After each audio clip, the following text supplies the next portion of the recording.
Un peu plus d'un mois et demi après l'incendie de Notre-Dame, l'inquiétude est toujours vive dans les milieux du patrimoine.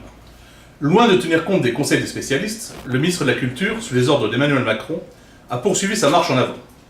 Le projet de loi sera bientôt adopté par l'Assemblée nationale sans tenir compte des sages amendements du Sénat.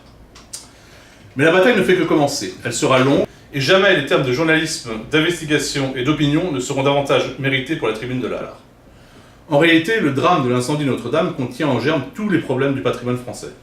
La législation et les attaques qu'elle subit, le budget consacré aux monuments historiques, la prévention des incendies, l'état du patrimoine français, celui des monuments historiques parisiens, et en particulier celui des églises, la question du mécénat, et j'en oublie certainement. J'ai déjà prévu dans les mois et les années à venir de consacrer au moins la moitié de mon temps à ces questions, voire davantage. Cela nécessite, pour que la Tribune de l'Art puisse poursuivre sa mission d'information sur toutes les questions liées au musée et à l'histoire de l'art, que nous recrutions un ou une journaliste supplémentaire. Pour cela, je fais une fois de plus appel à votre générosité, sachant que tout don à la Tribune de l'Art bénéficie d'une défiscalisation, comme s'il était fait à une association. Notre-Dame a largement bénéficié des dons de tous. Mais ce qui menace le plus Notre-Dame aujourd'hui, ce n'est pas l'incendie, ce n'est pas l'eau. C'est, hélas, le gouvernement. La presse, et notamment la Tribune de l'Art, demeure aujourd'hui un des seuls contre-pouvoirs qui existent. Nous avons besoin de vous, aidez-nous dans notre combat qui est aussi le vôtre.